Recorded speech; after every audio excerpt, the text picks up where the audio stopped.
Hello friends, कैसे हैं आप सब लोग। स्वागत है आपका हमारे यूट्यूब चैनल फिजिक्स सॉल्यूशन में। तो दोस्तों, पिछले कुछ लेक्चर्स में हम बात कर चुके हैं यूनिट एंड डायमेंशन की।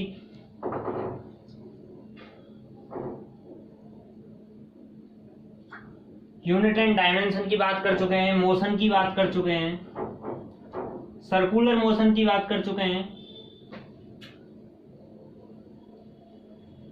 बात कर चुके हैं हम वर्क के लिए, वही वर्क एनर्जी पावर के लिए बात कर चुके हैं। वर्क एनर्जी पावर में हमारा एक छोटा सा टॉपिक रह गया था, कलीजन यानी कि संघट्ट, जिसको टक्कर भी कहते हैं। आज हम बात करेंगे, काफी इंपॉर्टेंट टॉपिक है ये कलीजन यानी कि संघट्ट के बारे में। अगर हम बात करें, सबसे पहले लें कलीजन यानी कि संघट्ट। मैं आपको बताना चाहूंगा कि अगर आपके सेंटर ऑफ मास क्लियर है आपका, और आपके जो संवेग संरक्षण के नियम के बारे में आपने पढ़ा है, तो ये काफी अच्छी तरीके से समझ में आने वाला टॉपिक है संघट्ट। संघट्ट में क्या होता है कि जब कोई भी दो बॉडीज होती हैं, मान लो ये कोई बॉडीज है, ये m1 बॉडी है जिसका मास m1 है, और ये कोई दूसरी बॉडी है जिसका मास m2 है। जब ये आपस में एक दूसरे से टकराती हैं, दो नहीं है, दो से अधिक कह सकते हैं कि दो से अधिक बॉडीज जब आपस में टकराती हैं, तो उनके मध्य जो अन्योन्य क्रिया होती है, यानी कि जो एक दूसरे के मध्य जो क्रिया होती है, अन्योन्य क्रिया होती है, वह कलीजन कहलाता है। यानी कि वो क्या कहलाती है? टक्कर कहलाती है। अब एक बात ध्यान रखेंगे कि जो ये अन्योन्य क्रिया होती है, तो इसके टाइम पर एक बहुत शक्तिशाली फोर्स यानी कि आवेगीय बल कार्य करता है। यानी कि किसी अल्प समय के लिए टक्कर के दौरान एक शक्तिशाली बल कार्यरत होता है। तो यहाँ कोई भी अन्योन्य क्रिया हो रही है, दो बॉडीज आपस में टकरा रही हैं, तो वहां पर एक शक्तिशाली बल कार्य करता है। ये बात हो गई कलीजन की सबसे पहली बात। कलीजन में अगर हम दूसरी बात करें, तो यहाँ पर जो ऊर्जा तथा संवेग, पिंडों के जो कुल ऊर्जा तथा संवेग होते हैं, वो संरक्षित होते हैं, यानी कि कंजर्व होते हैं, संरक्षित रहते हैं। ये बात हो गई इसमें टक्कर में। दूसरी बात, इसको अपन कह सकते हैं पहला, सेकंड। और थर्ड बात, सबसे इंपॉर्टेंट बात, अगर आपसे पूछ लिया जाए कि जो कलीजन होता है, उनके बीच में कोई भी फिजिकल टच होना जरूरी है क्या, यानी कि कोई भी भौतिक स्पर्श जरूरी है क्या। जैसे कोई भी दो कारें टकराई, ये कोई भी कार एक है, एक नंबर है, ये कोई भी दो है, तो ये जो दोनों आपस में टकराती हैं, तो इनके मध्य होता है फिजिकल टच।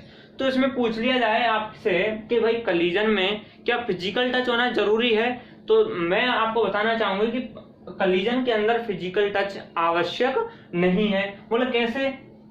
आपने रदरफोर्ड का अल्फा कण विकिरण पढ़ा होगा,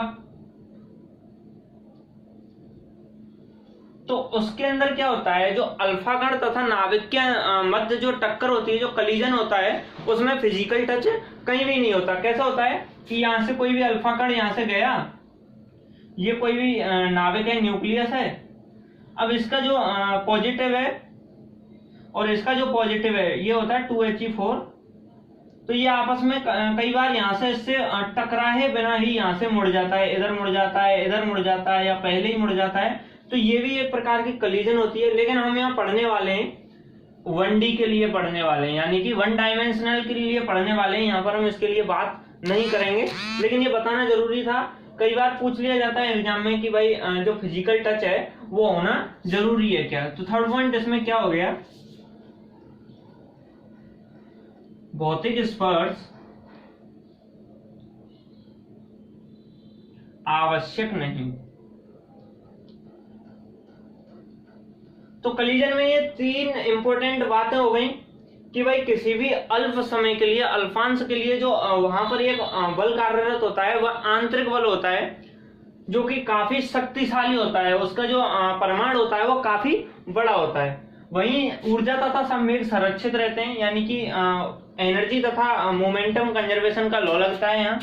और जो भौतिक स्पर्श है वो आवश्यक नहीं है, नेसेसरी नहीं है कि वहां दोनों बॉडीज के मध्य में कोई भी फिजिकल टच हो। अब अगर हम बात करें इसकी अवस्थाओं के लिए, अवस्थाओं से मेरा मतलब है कि मान लो दो बॉडीज कोई भी कलीजन कर रही हैं, तो यहां मैं लूं अवस्थाएं, मैंने यहां पर ले ली, यानी कि कोई दो बॉडीज हैं, ये पहले दोनों पूर्व की स्थिति है, यानी कि ये पूर्व की अवस्था है, टकराने से पूर्व की अवस्था। ये किसी u1 वेग से और ये किसी u2 वेग से जा रही है, तो ये टकराने के बाद की है, यानी कि ये टकराई किसी अल्प समय के लिए अल्पांश में, ये स्थिति है उसके टकराने के बाद की। यहां पर इनके वेग जो है, वेलोसिटी है v1 तथा v2 हो जाते हैं। तो मैं पहले अगर बात करूं पूर्व तथा पश्चात की स्थिति के लिए, पूर्व तथा पश्चात की स्थिति के लिए, और वहीं अब मैं बात करूं के दौरान, यानी कि मीनवाइल जब दोनों बॉडीज आपस में टकरा रही हैं तो उस समय के लिए, और पूर्व तथा पश्चात के लिए, यानी कि इनिशियल और फाइनल कंडीशंस के लिए। तो उसमें क्या होता है, पूर्व तथा पश्चात में क्या होता है, यहां पर कोई भी अन्योन्य बल, यानी कि अन्योन्य बल कार्यरत नहीं होता, यानी कि कोई भी दो बॉडीज हैं जो u1 तथा u2 से जा रही हैं और टकराने के बाद v1 तथा v2 उनका वेग हो गया है, तो उन स्थितियों में यहां पर कोई भी अन्योन्य बल कार्यरत नहीं रहता है। मैंने आपको बताया था कि टकराने के दौरान किसी अल्प समय के लिए एक बल कार्य करता है, तो वो यहां आ जाएगा, एक बड़े परिमाण का आंतरिक बल उपस्थित होता है। और यहां पर इसके परिमाण को जानने के लिए याद रखेंगे, परिमाण को जानने के लिए हमें जरूरत पड़ती है संवेग संरक्षण के नियम की। संवेग संरक्षण नियम द्वारा ये याद रखने वाली बात है कि जो इस बल का परिमाण होता है उसे किसके द्वारा ज्ञात किया जाता है, मोमेंटम कंजर्वेशन लॉ के द्वारा। अब अगर इसे हम एक डायग्राम के द्वारा समझें तो किस प्रकार से, इसको मैं मिटा देता हूं। मान लो ये कोई भी एक डायग्राम है जो कि फोर्स तथा टाइम के बीच में मैंने बनाया है। इसमें क्या होता है, ये कोई भी बॉडी है m1 और ये कोई भी बॉडी है m2, इसका इनिशियल वेलोसिटी u1 और इसकी इनिशियल वेलोसिटी u2। ये यहाँ पर कोई दोनों बॉडी आपस में टकरा रही हैं, m1 तथा m2, और ये इनके टकराने के बाद के वेग हैं, m1 तथा m2 के v1 तथा v2 आफ्टर कोलिजन। तो ये मैंने किसी डेल्टा टी टाइम अल्पांश के लिए लिया है, डेल्टा टी अल्पांश के लिए मैंने यहां पर लिया है। तो ये स्थिति हो गई के दौरान, यानी कि टक्कर के दौरान की स्थिति के लिए ये होता है, और ये टक्कर से पूर्व की स्थिति है, और ये टक्कर के पश्चात यानी कि टक्कर के बाद की स्थिति है। तो डायग्राम के अनुसार हम इस प्रकार इसको समझ सकते हैं। आगे बात करें हम कि संघट्ट में जो ऊर्जा तथा जो संवेग है वो किस प्रकार संरक्षित रहते हैं। संघट्ट के दौरान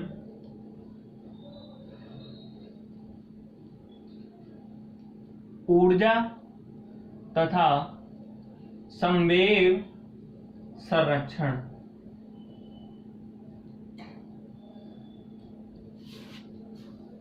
संवेग संरक्षण में क्या होता है कि अगर हम बात करें संवेग संरक्षण के लिए,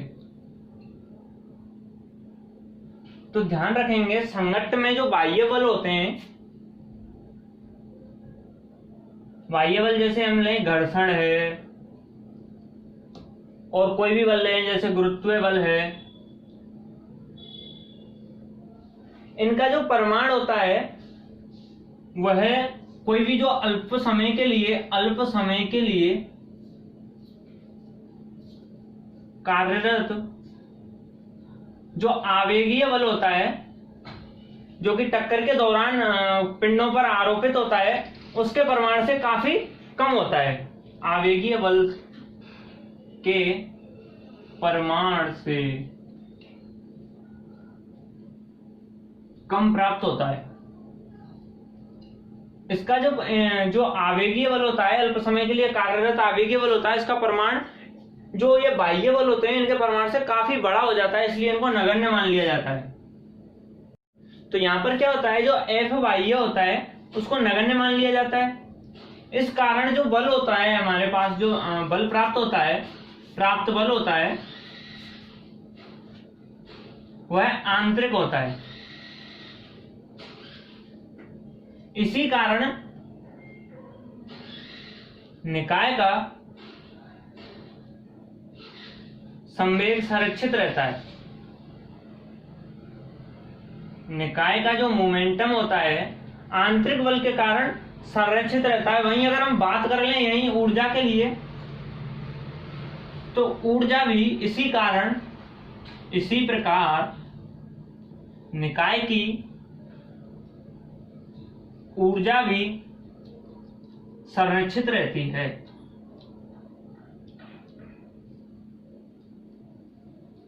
तो यह बात हो गई संगठन के दौरान ऊर्जा तथा संवेग का संरक्षण।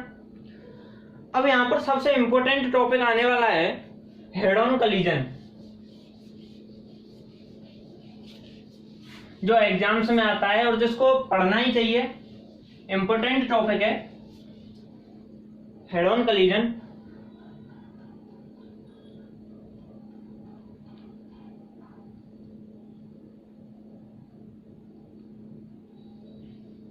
हेड ऑन कलीजन का मतलब होता है प्रत्यक्ष टक्कर। मतलब कोई भी दो, मान लो कोई भी बॉडीज हैं, या अपन लें उदाहरण गाड़ियों का, कि दो गाड़ियां आपस में एकदम सामने से टकराती हैं, तो वहां पर जो कलीजन होता है वो होता है हेड ऑन कलीजन। तो हेड ऑन कलीजन के लिए हम बात करते हैं तो हमने क्या लिया कि दो कण लिए कोई भी, एक m1 तथा m2 परिमाण का, उनके प्रारंभिक वेग u1 तथा u2 हैं, जो कि टकराने के बाद v1 तथा v2 वेग से गति करते हैं। v1 तथा v2 वेग उनके हो जाते हैं। यहां पर ध्यान रखने वाली बात यह है कि जो u1 होता है वो बड़ा होता है u2 से, तभी जो हेड ऑन कलीजन है, हेड ऑन कलीजन में हम बात कर रहे हैं पूर्ण प्रत्यास्थ के लिए, यानी कि परफेक्ट इलास्टिक हेड ऑन कलीजन के लिए हम बात कर रहे हैं, यानी कि पूर्ण प्रत्यक्ष टक्कर के लिए हम बात कर रहे हैं। तो देखें हम सबसे पहले तो संवेग संरक्षण के नियम से ध्यान रखना, कहीं भी अगर कलीजन हो रहा है तो वहां पर संवेग संरक्षण का लॉ तो लगेगा ही। तो बात करें हम संवेग संरक्षण के नियम से, संवेग संरक्षण से जो मोमेंटम होता है इनिशियल वो बराबर होता है फाइनल के, यानी कि संवेग संरक्षण का टक्कर से पूर्व का मोमेंटम और टक्कर से बाद का मोमेंटम ये दोनों बराबर होते हैं। इसी को संवेग संरक्षण का नियम कहते हैं। तो यहां पर हम इसको अप्लाई करें तो m1u1 plus m2u2 is equal to m1v1 plus m2v2। इसको समीकरण नंबर 1 नाम दे देते हैं। अब क्या करते हैं, m1 वाले को इधर लाते हैं, m1u1 minus m1v1 is equal to m2v2, इसको इधर ले गए माइनस के m2u2, यहां से m1 कॉमन लिया तो हमारे पास ये प्राप्त हुआ u1 माइनस के v1 इज इक्वल टू, यहां से m2 लिया तो v2 माइनस u2, इसको समीकरण नंबर 2 नाम दे दिया। तो ये संवेग संरक्षण के नियम से हमारे पास ये प्राप्त हो गया। अब अगर हम यहां पर आगे लगाएं ऊर्जा संरक्षण में भी गतिज ऊर्जा संरक्षण लगाएं, गतिज ऊर्जा संरक्षण से उसी प्रकार देखेंगे जो काइनेटिक एनर्जी इनिशियल होती है वो काइनेटिक एनर्जी फाइनल, यानी कि टक्कर से पूर्व की काइनेटिक एनर्जी और टक्कर के बाद की काइनेटिक एनर्जी। तो इसके लिए हम लगाएं तो 1/2 m1u1 का स्क्वायर प्लस 1/2 m2 u2 का square is equal to 1/2 m1 v1 का स्क्वायर प्लस 1/2 m2 v2 का स्क्वायर। यहां से 1/2 1/2 1/2 1/2 गया।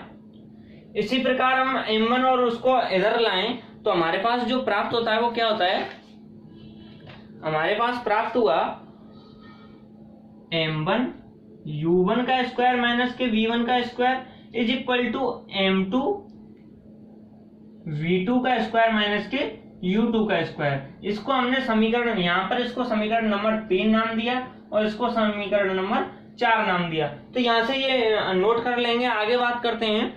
ये हमें मिटाना पड़ेगा। तो हमारे पास दो समीकरण प्राप्त हुए। पहला समीकरण क्या था, m1 u1 माइनस के v1 is equal to m2 v2 minus के u2। एक तो समीकरण नंबर ये प्राप्त हुआ, ये समीकरण नंबर 2 था हमारा। और एक प्राप्त हुआ हमारे पास m1 u1 का स्क्वायर माइनस के v1 का square is equal to m2 v2 का स्क्वायर माइनस के u2 का स्क्वायर। ये हमारे पास है समीकरण नंबर 4 प्राप्त हुआ था। अब क्या करते हैं, समीकरण 4 में समीकरण 2 का भाग दे दें तो हमारे पास प्राप्त होता है v1 plus u1 is equal to v2 plus u2। ये समीकरण नंबर हमारे पास 5 प्राप्त होता है। क्या करते हैं, समीकरण नंबर 4 भागे समीकरण नंबर 2। जब समीकरण नंबर 4 में समीकरण नंबर 2 का भाग देते हैं तो हमारे पास समीकरण नंबर 5 प्राप्त होता है। तो यहां से हम सॉल्व करें इसको तो u1 माइनस के u2 को लाएं, u1 minus u2 is equal to v2 minus v1। ये काफी इंपोर्टेंट रिजल्ट हमारे पास प्राप्त हुआ है। इससे क्या पता चलता है, यहां पर u1 m1 का वेग है, u2 m2 का वेग है। तो ये क्या है, इनका आपेक्षिक वेग है, यानी कि ये इनकी रिलेटिव वेलोसिटी है। तो हम इसको क्या कह सकते हैं कि दो पिंडों के पास आने की, यानी कि u1 m1 जा रहा है m2 के पास, यानी कि दो पिंडों के पास आने का आपेक्षिक वेग, और यहाँ ये एक दूसरे से दूर जा रहे हैं तो दो पिंडों के पास आने का आपेक्षिक वेग इज इक्वल टू दोनों पिंडों के दूर जाने के आपेक्षिक वेग के बराबर प्राप्त होता है। इसको हम यहाँ भी ये भी कह सकते हैं कि टक्कर से पूर्व का आपेक्षिक वेग तथा टक्कर के बाद का आपेक्षिक वेग दोनों आपस में बराबर प्राप्त होते हैं, यानी कि टक्कर से पूर्व आपेक्षिक वेग इज इक्वल टू टक्कर के पश्चात का आपेक्षिक वेग।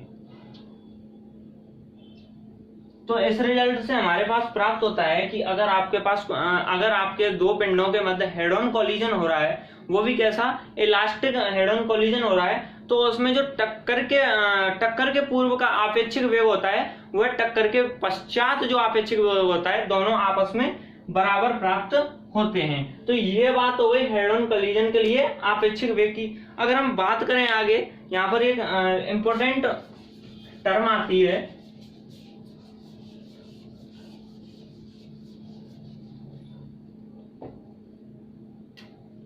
प्रत्यावस्थन गुणांक।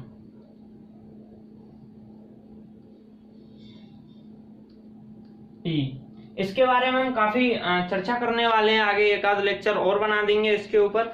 तो ये क्या होता है, E is equal to v2 minus के u2 upon v1 upon u1 minus के u2, यानी कि जो दूर जाने का आपेक्षिक वेग है तथा जो पास आने का आपेक्षिक वेग है, दोनों का जो अनुपात होता है वो प्रत्यावस्थन गुणांक E के बराबर प्राप्त होता है। तो इसको हम आगे सॉल्व करें, नोट कर लेंगे ये, या ऐसे कहें कि जो टक्कर के पश्चात का आपेक्षिक वेग होता है उसका अनुपात तथा जो टक्कर के पूर्व का आपेक्षिक वेग होता है उन दोनों का अनुपात प्रत्यावस्थन गुणांक के बराबर प्राप्त होता है। आगे इसको हम सॉल्व करें तो हमारे पास प्राप्त होता है v2 माइनस के v1 is equal to E u1 minus के u2। अब यहाँ पर कुछ कंडीशन है, सबसे पहले हम कंडीशन देखें कि अगर आपकी जो टक्कर है वो प्रत्यास्थ टक्कर है, तो प्रत्यास्थ टक्कर के लिए हम यहाँ आगे सिद्ध करें प्रत्यास्थ टक्कर के लिए, तो प्रत्यास्थ टक्कर में ई होता है वो 1 होता है। ये ध्यान रखने वाली बात है कि जो प्रत्यास्थ टक्कर के लिए जो प्रत्यावस्थन गुणांक का मान होता है वो 1 प्राप्त होता है। तो यहाँ पर इसका मान रखें तो V2 माइनस के V1 equal to U1 minus के U2। देखो जो हमारा रिजल्ट जो हमने सिद्ध किया था पूरा उसके लिए प्रत्यास्थ टक्कर के लिए पूर्ण प्रत्यास्थ प्रत्यक्ष टक्कर के लिए हमने जो सिद्ध किया था वही प्रत्यास्थ टक्कर के लिए प्रत्यावस्थन गुणांक से सिद्ध हो गया। यही हमारा पिछला रिजल्ट आया था और यही हमारा ये रिजल्ट आया है। वहीं अगर हम बात करें आगे अप्रत्यास्थ टक्कर के लिए,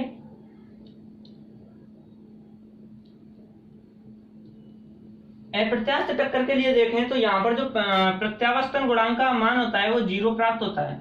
यानी कि ध्यान रखेंगे कि अप्रत्यास्थ टक्कर इनइलास्टिक कॉलिजन के लिए जो प्रत्यावस्थन गुणांक का ई का मान होता है वो 0 होता है। इसलिए हमारे पास क्या होता है V2 इक्वल टू V1 प्राप्त होता है। अर्थात इससे हमें क्या पता लगता है कि अप्रत्यास्थ टक्कर के दौरान जो दोनों पिंड होते हैं वो दोनों बराबर वेगों से गति करते हैं। यानी कि टक्कर के बाद दोनों का जो वेग है जो V2 तथा V1, यानी कि हमने क्या देखा जो टक्कर के पश्चात M1 तथा M2 का जो वेग है V1 तथा V2 हो जाता है, ये आपस में बराबर हो जाते हैं अप्रत्यास्थ टक्कर के लिए और वो दोनों संयुक्त गति करते हैं। ये भी बात ध्यान रखेंगे आप कि अप्रत्यास्थ टक्कर में दोनों कण संयुक्त रूप से समान वेगों से गति करते हैं। ये काफी इंपॉर्टेंट बात है जो मैंने अभी बोली है।